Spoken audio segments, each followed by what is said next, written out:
j'aime bien sortir du théâtre, voir les gens qui rentrent au théâtre, tu sais, pour voir un peu les têtes, pour pouvoir faire des impros. Du coup, je fais le tour comme ça, il y a les gens qui rentrent. Là, il y a un Sénégalais qui vient me voir, on fait « Hey, grand, tu vas acheter des places pour le spectacle ?» Il voulait me vendre une place pour mon spectacle. Je l'ai regardé, j'ai été poli, j'ai dit « Monsieur, je suis sur scène ce soir. » Il m'a dit « J'ai des places sur scène, très bien placées. » Et c'est comme ça que j'ai acheté une place pour mon spectacle au Sénégal. Il nous a envoyés au Cameroun aussi, on est parti au Cameroun. Il y a des Camerounais ce soir? Ben je donne un conseil, n'y allez jamais. Je vous jure, non. Non. Déjà pour entrer au Cameroun, quand tu es français, ils te demandent un visa. On était à Paris, on est parti à l'ambassade du Cameroun pour un visa. J'ai fait 3 heures de queue pour entrer dans l'ambassade. Une fois dedans, j'ai fait 3 heures de queue pour aller au guichet. Une fois au guichet, j'ai fait 3 heures de queue pour prendre le dossier, 3 heures de queue pour poser le dossier, 3 heures de queue pour sortir de l'ambassade. J'ai plus fait la queue à l'ambassade qu'à Euro Disney. Mais Euro Disney, à la fin, il y a une attraction. Eux, l'attraction, c'est tu rentres dans le pays. J'ai dit, bon, c'est pas grave. Ils m'ont dit, revenez une semaine après pour récupérer le passeport. Je viens une semaine après. Et là, j'attends. Au bout de 3 heures, il y a un monsieur avec moi qui attend. Je regarde, je fais, monsieur, ça fait combien de temps que vous attendez pour votre passeport? Je vous jure, c'est une histoire vraie. Il me dit, ça fait 5 mois que j'attends pour le passeport. Je commence à avoir peur. Et là, il y a le monsieur de l'ambassade. L'ambassadeur, il arrive. Il dit, j'ai vos passeports. Et j'ai dit, monsieur, pourquoi il a attendu 5 mois? Je vous jure que c'est une histoire vraie. Le passeport, il calait un meuble. Ça veut dire qu'à un moment, l'ambassadeur, la table est bancale. Il a pris un passeport au hasard, il a calé un meuble avec le passeport d'un mec. Le mec, il a récupéré son passeport, il y avait un rond, tu sais, le pied de la table. J'ai regardé, je vais, frère, avec ce visa, tu vas rentrer de partout. Non.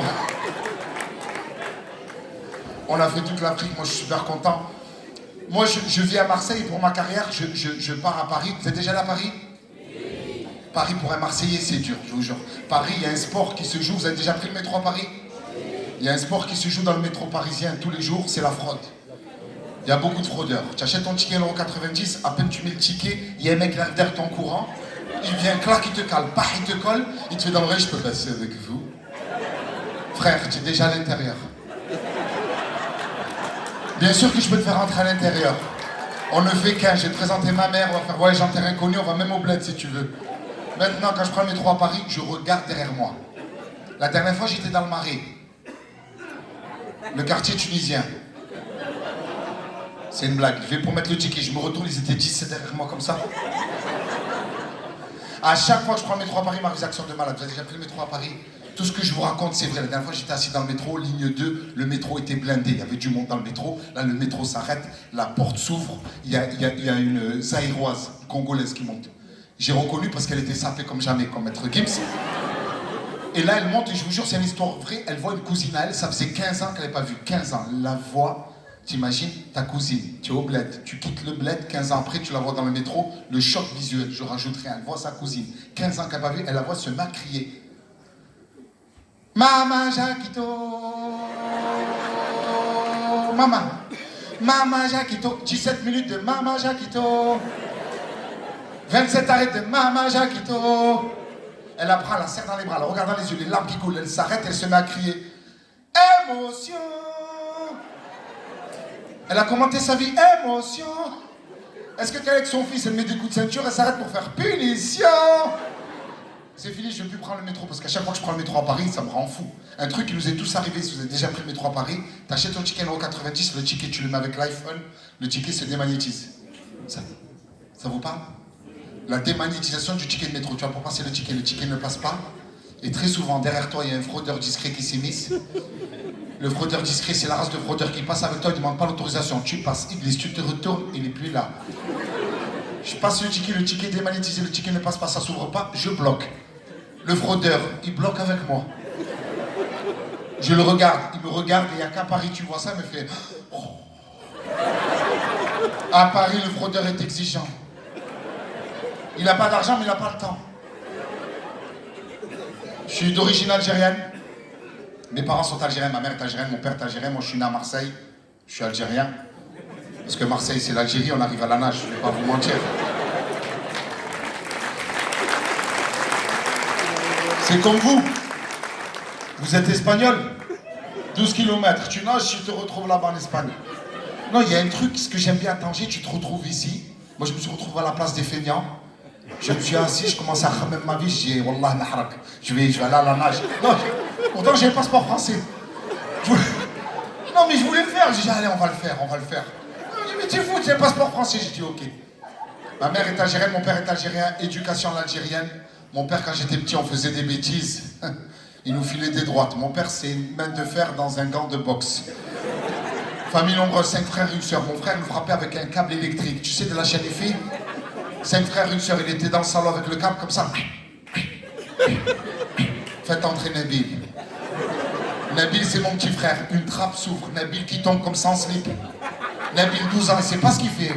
Il a même pas reçu le coup que Nabil il crie. Ah, il crie avant de recevoir le coup. Je regarde ma mère, je dis, maman, pourquoi il crie? Elle m'a dit, ça va tellement vite qu'on a franchi le mur du son. Mon père, il n'y a pas longtemps, il m'a expliqué pourquoi il nous frappait avec un câble électrique. Il m'a dit, c'est pour que le courant il passe entre nous. Moi. Ah, mon père, c'est un physicien, je veux dire. Ma mère, rien à voir. Ma mère, 1m90, 110 kg, le dos taillé en V, les bras de Sylvester Stallone dans Over the Top, avec un tatouage dessus. Smaïn, forever, whenever, whatever, forever, whatever for love. Smaïn, c'est mon père. Ma mère, c'est Chamal sans la barbe. Ma mère, elle passe à côté de toi, elle te fait de l'ombre, tu as froid. Ma mère, tu la cherches pas, elle te trouve. Elle avait une robe traditionnelle algérienne. C'est des robes avec des épaulettes. On aurait dit un chevalier du Zodiac. Et elle avait une ceinture en or, on aurait dit une championne du monde. WBA, WBO, WBC de boxe. On l'avait appelée de Notorious Medica, pour vous dire la frappe de la dame. À l'intérieur, elle avait un pistolet électrique, un taser. Comme elle avait plus de force pour nous frapper, elle avait un pistolet à toi, on va acheter le pain. Non, tu es un zzz. Tu veux quoi, baguette ou pain rond? Ma mère, on l'a surnommée le parrain. Parce qu'elle te faisait des propositions que tu ne pouvais pas refuser. Elle débarque chez moi, elle me dit, mon fils, tu te maries? Moi, j'étais pas très chaud. Elle me montre le taser, je fais oui, avec qui?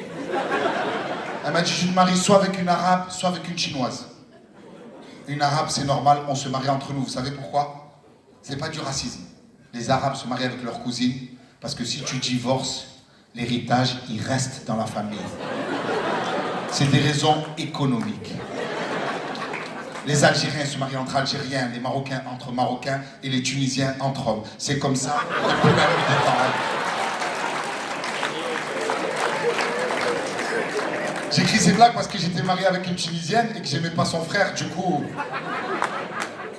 Mais j'ai dit, maman, pourquoi une Chinoise? Elle m'a dit, une Chinoise. Parce que si elle veut un sac à 4 000 euros, qu'elle se le fabrique.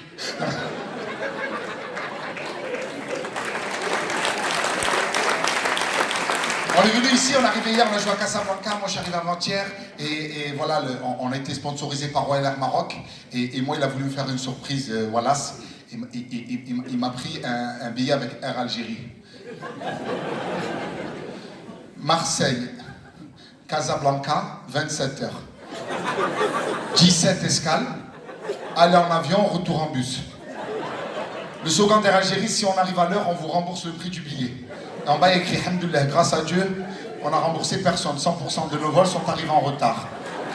Je prends l'avion, il y a le pilote qui prend la parole. Salam alaikum, capitaine Boualem, pilote, technicien, mécanicien, électronicien, physicien, astrophysicien. Il faisait que des rimes anciens. Michael Essien, Hamel le magicien. Bienvenue à bord du vol 7898 213 118 218 à destination de Casablanca via New York, Perpignan, Okinawa, Sydney, Mulhouse, Tanger. 27 heures de vol, 17 escales, quelques consignes de sécurité. En cas de dépressurisation de la cabine, moi j'ai déjà pris l'avion, en cas de dépressurisation de la cabine, des masques à oxygène tomberont. Non, en cas de dépressurisation de la cabine, levez le doigt pour Shahad, pour faire une prison, pour faire une prière, parce que Wallah, si on fait un accident, il y aura 0 survivant. Je commence à avoir peur. Vous trouverez en dessous votre siège. J'ai déjà pris l'avion, un gilet de sauvetage. Non, un repas léger préparé par Tahar Bouzelouf à base de côtelettes d'agneau, côtelettes de veau, salade, hors d'œuvre, manœuvre, chef-d'œuvre, main-d'œuvre, haricots blancs, haricots bruns, haricots roux, frites, potatoes, gratin dauphinois, il y aura des desserts, des glaces agendas, kalbelous, tiramisu, corne de gazette. Oh, repas léger? Air Algérie, vous allez peut-être mourir, mais pas de faim. J'ai dit ok. J'ai dit. Le repas allait servir et donc va te laver les mains. Là, je trouve les toilettes. J'ouvre la porte. Il y a un trou par terre. Toilette turque aérien. Tu fais caca, oh l'Espagne. À côté par terre, il y avait une bouteille d'eau posée. Et d'habitude, je joue en France et je suis obligé d'expliquer la bouteille d'eau dans les toilettes chez nous. Parce qu'ils ne savent pas. Comme moi, je sortais avec une actrice de Plus belle la vie. Je ne vais pas dire son nom, Mélanie. Et à chaque fois qu'elle venait chez moi, elle faisait Redouane, j'ai remarqué chez vous les Arabiens, il y a tout le temps une bouteille d'eau posée dans les toilettes. C'est quoi le concept? Quand vous déféquez, vous avez ce besoin naturel de vous réhydrater. J'ai regardé, j'ai fait Mélanie, t'as pas bu l'eau des toilettes quand même? Elle m'a fait si, j'ai fait comme vous.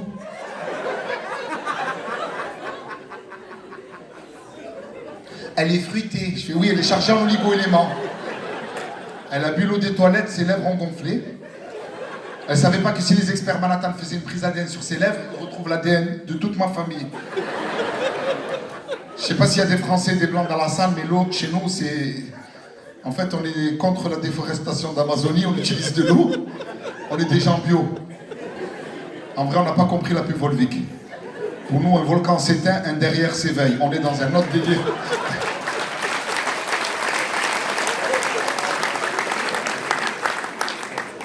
Je me lave les mains, je sors des toilettes, là il y a le pilote qui prend la parole. Salam alaikum, capitaine Boalem. Nous sommes en train de survoler quelques pays de la communauté européenne. Si ces pays vous ont emmerdé dans l'acquisition d'un visa, c'est le moment de leur rendre l'appareil. Nous survolons l'Italie. On survole l'Italie, tous les Algériens sont partis aux toilettes pour faire la grosse commission. Moi je me suis assis, j'étais côté hublot, je regarde, on est au-dessus de l'Italie, je vois un Italien en terrasse en train de manger. Ma mangiare, caprese, giocatore, fantinaro, ma che caco, che, ma cacato, cacato, algériano, vaffanculo. Ils ont chié sur toute l'Europe. 27 heures plus tard, on arrive à Casa. Merci beaucoup, je m'appellerai dans le Louis Ravanazzi.